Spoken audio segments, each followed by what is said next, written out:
Hi, everyone. Welcome back to this month's monthly mic check to discuss our favorite episodes from the Stories and Strategies podcast.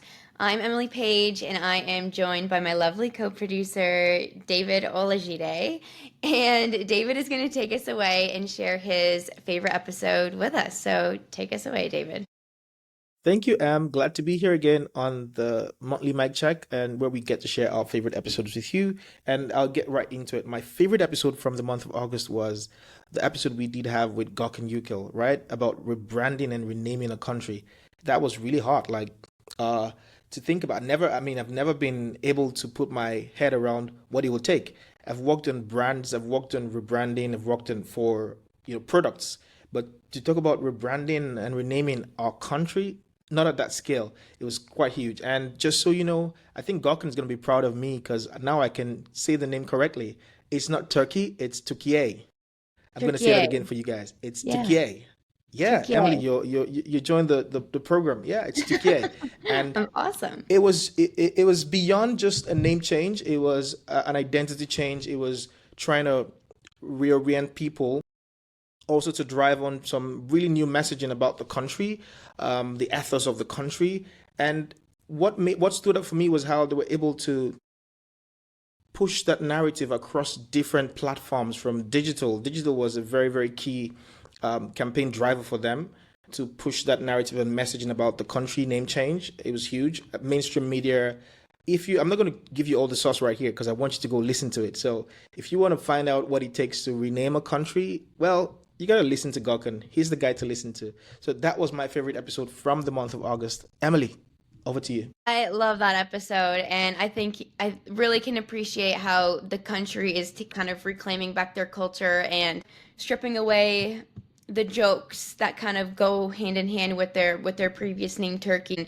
And people are just always making jokes, so I think it's really powerful how much influence that the digital media had on this rebranding. So great episode, David. I love that. Yeah, like I feel like it really just touched on the whole idea of identity management at the scale of an entire country, and like aligning the name with the culture to strip away, I don't know what's the word I'm looking for, like any unhelpful connotations. Like you said, it Right. can sometimes be the butt of the joke or the bird. We don't want Right. a country to have that connotation to it. So, no, I appreciated that episode a lot. I thought that was really insightful. So, the episode I am going to be chatting about that was my favorite of the month was called AI That Maps the Mind, and that was with our guest Bill Welser, who's the founder of Lodic AI.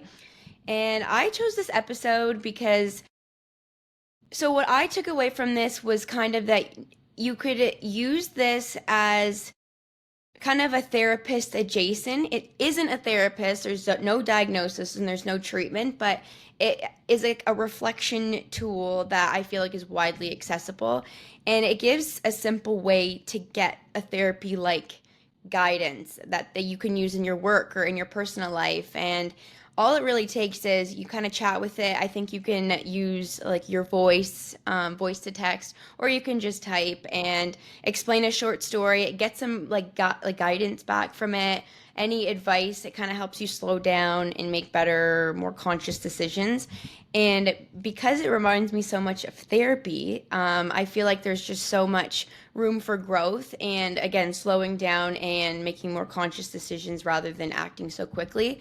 And in the episode, I didn't really consider this, but they were talking about how leaders who do this more regularly, they show up calmer and they explain ideas with fewer mixed messages. I feel like people are more on the same page, people are more aligned, and it makes for better leadership, which allows for, a better team, a more productive and efficient and happy team. So that is what I took away from the episode. And again, I just did want to preface that this tool is not necessarily therapy itself. Again, it's not no diagnosis, any of that. So if something surfaces really heavy in your life, talk to a licensed professional. But this is a really solid guided reflection tool that just helps you think clearly and speak clearly. So that was my take. Wow, that's a brilliant episode, I think. I thought it was just brilliant because of what it was created to do. In this fast-paced world where AI is, taken over. It's good to have a reflective bot or an agent, if you will, that you could actually have that chat with. I often say that AI is perhaps it's like a knife. You could use a knife to stab, but you could use a knife to cook. It depends on where you stand, and I do hope that people would actually check out that tool and just be very reflective. So that's it, guys. I mean, it's been great to chat with you guys this month again on the monthly mic check. If you want to listen to the episodes, we're going to put the links to listen to them and watch them in the description. So do take a listen and tell us. Let's know what your faves are as well. And any final words from you? Yeah, go listen to the episodes and thank you for listening. We look forward to seeing you next month and definitely share with us what your favorite episodes are. We'd love to hear your insights as well. So we'll see you next time. Bye.